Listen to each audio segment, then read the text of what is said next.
부산도 코로나19 확산세가 심각합니다. 어제는 급기야 하루 확진 환자 수가 코로나19 사태 이후 세 번째로 많은 14명을 기록했는데요.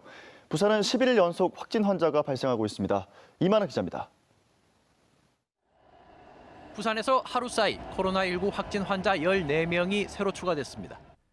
광화문 집회에 참석한 사람이 2명, 서울 사랑제일교회 확진자와 접촉한 사람, 깜깜이 환자를 통한 N차 감염에다 피서철, 서울에서 부산으로 여행을 왔다가 감염을 시킨 사례도 나왔습니다. 228번 환자는 서울시 노원구에 거주하시는 분으로 고향집을 다니러 왔다가 증상이 나타나 검사를 받고 확진되었습니다. 서울에서의 감염 가능성이 높은 것으로 생각됩니다. 부산에서는 지난 9일 이후 11일 연속 코로나19 확진 환자가 발생하고 있습니다. 하루 1명에서 4명, 7명으로 늘더니 급기야 하루 발생 확진 환자 2자릿수를 찍었습니다. 문제는 광화문 집회 참가자와 서울 사랑제일교회 관련자의 수가 정확히 파악되지 않고 있다는 겁니다. 광화문 집회 참가자 중 검사를 받은 사람이 10%에 불과해 확진 환자가 앞으로 더 늘 가능성이 큽니다. 빠른 시간 내에 검사를 받으셔서 가족과 지역사회의 건강과 안전을 지켜주시기를 당부드립니다. 현재 부산의 누적 확진 환자는 241명, 격리 치료 중인 환자는 76명이 됐습니다. 부산시는 확진 환자 발생 상황이 더 심각해지면 현재 2단계 대응 수준에서 대응 단계를 격상하겠다고 밝혔습니다. MBC 뉴스 이만흥입니다. 네, 앞서 보도대로 광화문 집회와 사랑제일교회, 코로나19 재확 산의 진원지로 꼽히는 이 두 곳과 관련된 부산 시민이 1000여 명이 넘는 걸로 추산됩니다. 부산시가 이들에 대한 진단검사 행정명령을 발령했는데요. 유흥주점과 헬스클럽 등 고위험 시설들에 대한 집합 금지 명령도 다시 발령될 가능성이 높습니다. 황재실 기자입니다. 지난 15일 광화문 집회에 참석한 부산 시민이 1000여 명에 이르는 것으로 알려졌습니다. 부산시는 대형 버스 28대에 나눠 타고 광화문 집회에 참석했다는 제보를 확인했다고 밝혔습니다. 이에 따라 광복절 광화문 집회, 그리고 지난 8일 있었던 경복궁 인근 집회, 지난 7일과 13일 사이 서울 사랑제일교회를 방문한 시민에 대한 자진 신고와 진단 검사를 요구하는 행정명령을 내렸습니다. 본 명령을 위반한 경우 벌금 부과와 구상권 청구의 대상이 될 수 있음을 반드시 유념해 주시기 바랍니다. 종교시설에 대해서도 집합 제한 명령이 발령됐습니다. 정기 예배를 제외한 수련회와 소모임 등 대면 행사가 일체 금지됩니다. 확진자 발생 추이와 방역수칙 준수 실태에 따라서 수도권과 같이 비대면 예배만을 허용하는 집합 금지 명령도 검토하겠습니다. PC방과 유흥주점, 헬스클럽 등 12개 고위험 업종은 방역 수칙을 잘 지키는지 집중 점검이 진행되고 있는데 결과에 따라 다시 집합 금지 명령이 내려질 수 있습니다. 또 실내 50명, 야외 100명 이상 모임에 대한 방역 의무도 강화됩니다. 마스크 착용, 거리 두기, 참석자 명부 작성 등 방역 수칙을 위반해 확진자가 발생하면 구상권이 청구될 수 있으니 또 대규모 지역사회 감염의 원인으로 지목되는 외국적 선박에 대해서도 전자 출입 명부 설치를 의무화하는 행정명령을 내렸습니다. MBC 뉴스 황재실입니다. 코로나19 재확산으로 지역 경제계에도 다시 비상이 걸렸습니다. 유통과 호텔 업계, 제조업 할 것 없이 1차 유행 때와 같은 소비 심리 위축이 이어지진 않을까 걱정이 커지고 있습니다. 정은주 기자입니다. 평소 유동인구로 붐비는 서면 지하 상가가 텅 비었습니다. 이달 들어 예년 수준 이상의 매출 회복세를 보였던 시내 한 백화점 매장에도 손님이 확 줄었습니다. 코로나19 재확산으로 영업점 내 방역을 강화하는 등 대책 마련에 나섰지만 소비 심리 위축에 따른 매출 감소를 우려할 수밖에 없는 상황입니다. 매출 등이 좀 올라오면서 좋은 흐름을 보였는데 지금 코로나 2차 확산으로 인해서 당분간 조금 매출 감소가 우려되는 부분이 있고 그에 따라서 저희가 방역 강화를 총 실시하면서 추석 대목을 준비하고 있습니다. 호텔 업계도 비상입니다. 여름 휴가철에 광복절 연휴까지 겹치면서 만실에 가까운 객실 예약률을 보였던 이 호텔의 경우 호텔 내 다중이용 시설 고객을 상대로 예약 취소나 연기를 권유하고 있습니다. 뷔페 단체 고객과 결혼식 고객들에게 연회를 취소를 하거나 연기를 할 수 있도록 안내를 하고 있고요. 상황이 좀 격상되거나 심각해질 시에는 임시 휴장을 할 수 있도록 준비를 하고 있습니다. 자동차 부품업 등 지역 제조업계에도 위기감이 확산되고 있습니다. 올 상반기 국내외 완성차 업계에 잇따른 셧다운으로 매출이 큰 폭으로 줄면서 일부 업체는 구조조정까지 진행 중으로 코로나 재확산 추이 여부에 촉각을 곤두세우고 있습니다. 다시 또 구조조정을 또 해야 되고 다시 또 뭔가 새롭게 뭔가를 여기서 만들어야 되기 때문에 또 어려움이 더 가중이 될 수도 있다고 이렇게 생각합니다. 여기에 고위험 업종에 대한 집합금지 명령까지 다시 내려질 경우 지역 경제 전반에 유례없는 위기 상황 또한 이어질 것으로 보입니다. MBC 뉴스 정은주입니다. 다음은 오늘 신문 살펴보겠습니다. 먼저 국제신문부터 만나보시죠. 낙동강 하구뚝 외관이 33년 만에 새롭게 바뀐다는 소식 일면에서 다루고 있습니다. 한국수자원공사는 다음 달 하구뚝 리모델링 사업에 착공해 내년 말 준공 예정이라고 하는데요. 현재 하구뚝은 1987년 준공돼 노후화가 많이 진행되면서 시설 보강 요구가 제기돼 왔습니다. 사업비는 100억 원으로 돛담배 모양의 한 곳은 전망대로 꾸며질 예정이라고 합니다.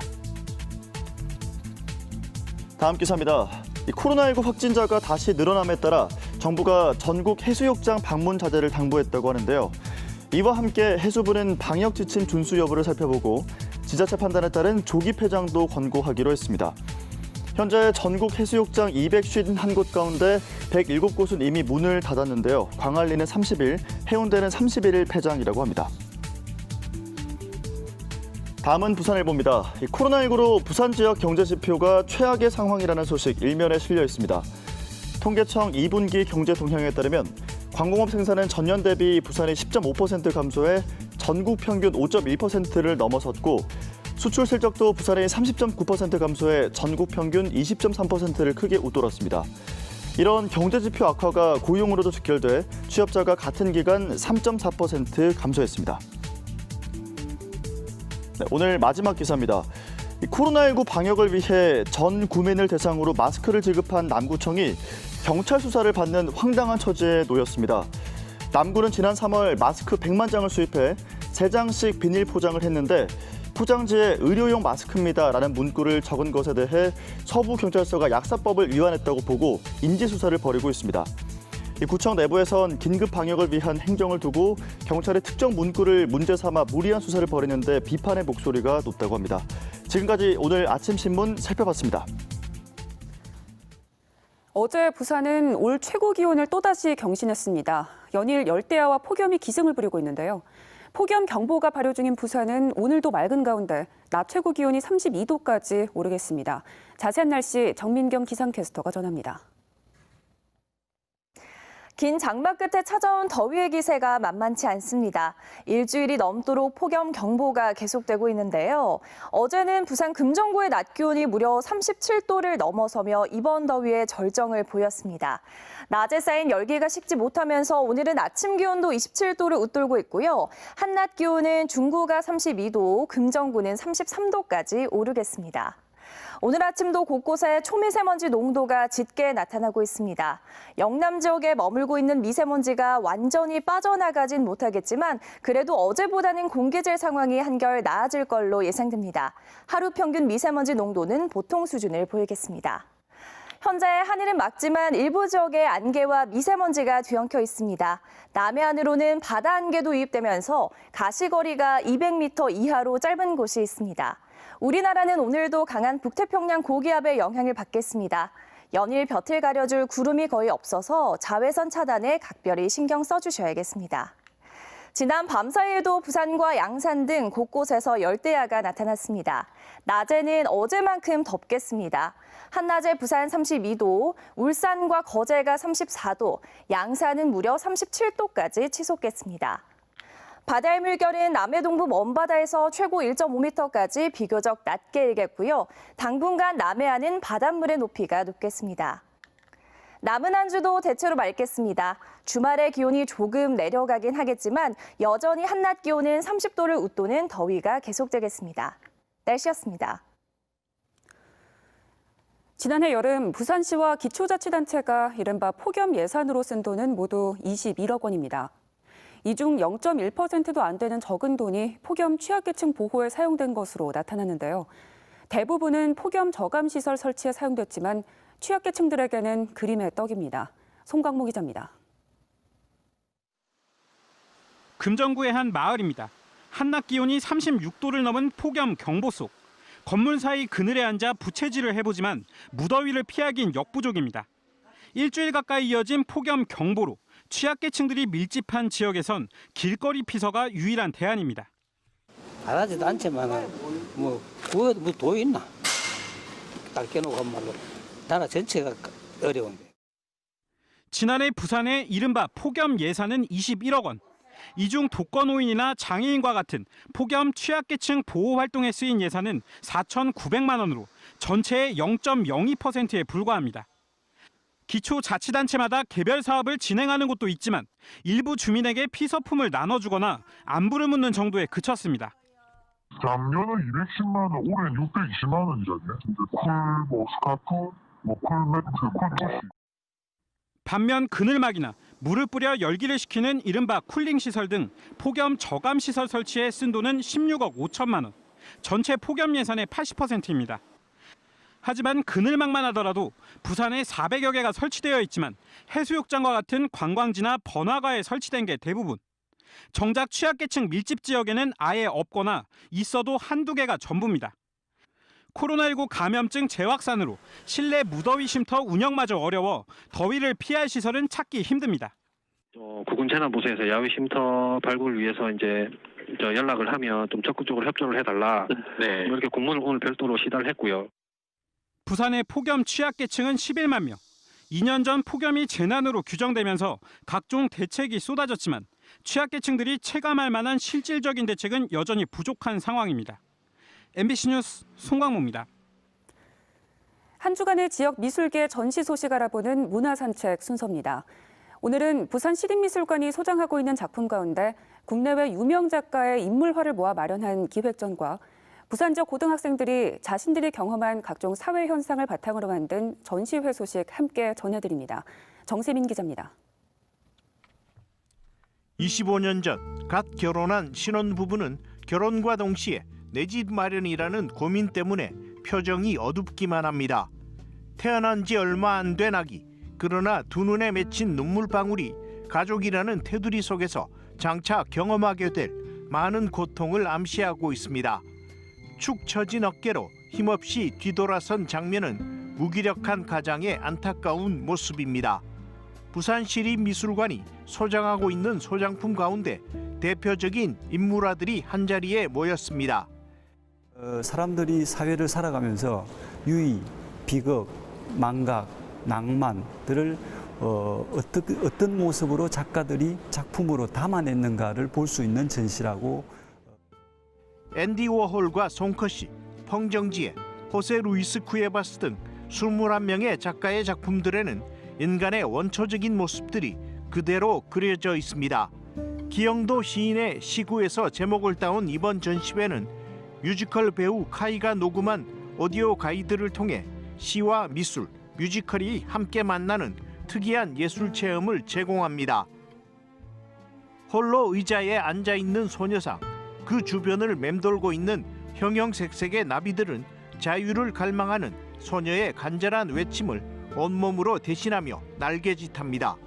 붉은색의 스파이크 단백질로 고통받는 사람들의 표정, 코로나19로 겪는 인류의 고통을 피카소의 명화 게르니카와 접목시켜 표현했습니다.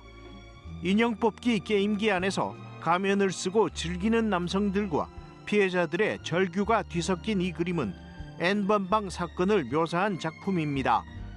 부산 지역 고등학생들이 오늘날의 각종 사회 문제와 현상을 자신들의 눈높이에서 보고 이를 미술 작품으로 표현했습니다. 공부만 하나 잘했지만은 그 마음속에서는 사회의 이슈나 현상에 대해서 전혀 무관심하지 않다는 걸 알게 되었고, 특히 또 미술을 전공하는 학생들이다 보니까 자신들만의 어떤 조형의 어떤 감각 가지고 이걸 전달하고자 하는 걸 시민들한테 보여주고 싶어 하는 그 마음이 아주 뜨겁다는 걸 알게 됐습니다. 전시된 작품들은 미술을 공부하는 부산 지역 15개 고등학교 학생 50여 명이 1박 2일 동안 합숙을 하며 만들어낸 것으로 학생들의 순수함과 진지함, 거기에다 사회를 보는 독특한 시각과 재치를 한자리에서 경험할 수 있습니다. MBC 뉴스 정세민입니다.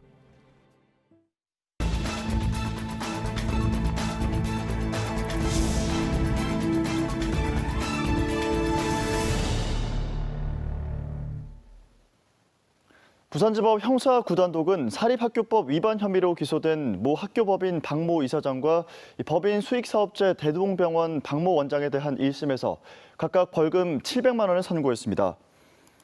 박 이사장은 지난 2016년 5월부터 6개월 동안 교육부 장관 허가 없이 박 원장 등으로부터 모두 9차례에 걸쳐 18억 7천만 원을 학교법인 명의로 차용한 혐의를 받고 있습니다. 병원 수입 중 매달 200만 원씩 모두 8,400만 원을 박 이사장에게 생활비로 지급했다는 내용의 업무상 횡령 혐의에 대해선 무죄를 선고했습니다. 재판부는 매달 현금으로 받은 200만 원이 급여 명목으로 지급됐을 개연성을 배제할 수 없고 공소를 뒷받침할 증거도 부족해 무죄를 선고한다고 밝혔습니다. 어제 오전 10시 반쯤 사하구 감천동의 한 마을버스 차고지에서 50대 직원 A씨가 버스 하부를 점검하던 중 차량이 갑자기 내려앉았습니다. 이 사고로 A씨가 버스에 깔려 의식을 잃고 병원으로 옮겨졌습니다. 경찰은 목격자 등을 상대로 정확한 사고 경위를 조사하고 있습니다. 동부경찰서는 다른 남자와 함께 있다는 이유로 아내를 무차별적으로 폭행한 혐의로 41살 A씨를 붙잡아 조사하고 있습니다. A씨는 지난 16일 아침 7시 반쯤 동구 초량동의 한 주점에서 러시아 국적 아내 21살 B씨가 다른 남자와 함께 있는 모습에 화가 나 B씨를 마구 때린 혐의를 받고 있습니다. B씨는 남편의 폭행으로 뇌진탕 등의 중상을 입고 병원 치료를 받고 퇴원했으며 현재 남편과 격리된 곳에 머물며 치료를 받고 있는 걸로 전해졌습니다. 오늘 새벽 0시쯤 부산 진구 계금동의 한 오피스텔 7층에서 불이 나 10여 분 만에 꺼졌습니다. 이 불로 인명피해는 없었지만 한밤중 화재 경보음에 놀란 입주민 10명이 긴급 대피하는 소동이 벌어졌습니다. 경찰은 전기레인지 부근에서 불이 시작된 점으로 미뤄 집에서 키우는 고양이가 전기레인지를 눌러 불이 난 것으로 보고 정확한 화재 원인을 조사하고 있습니다.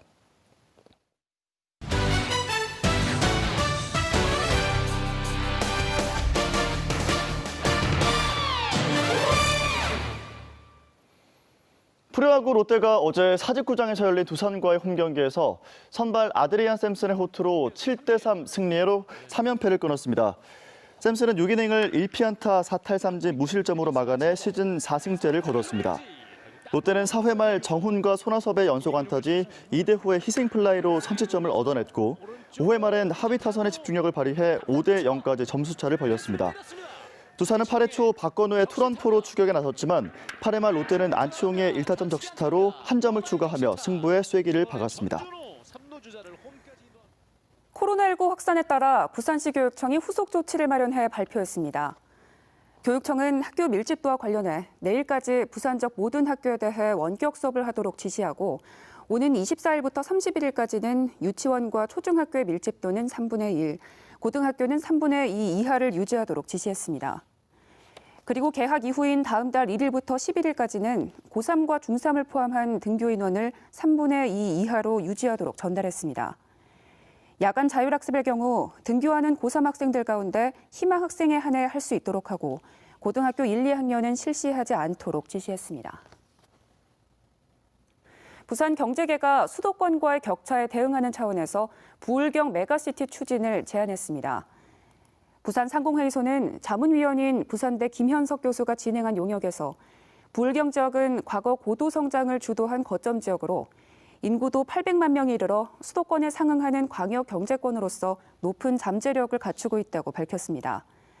상회는 또 부울경 경제공동체 구축을 위해 물류허브 경쟁력 강화, 수소경제권 구축, 광역권 연구개발시설 공동 활용 등을 공동 추진 과제로 제시했습니다.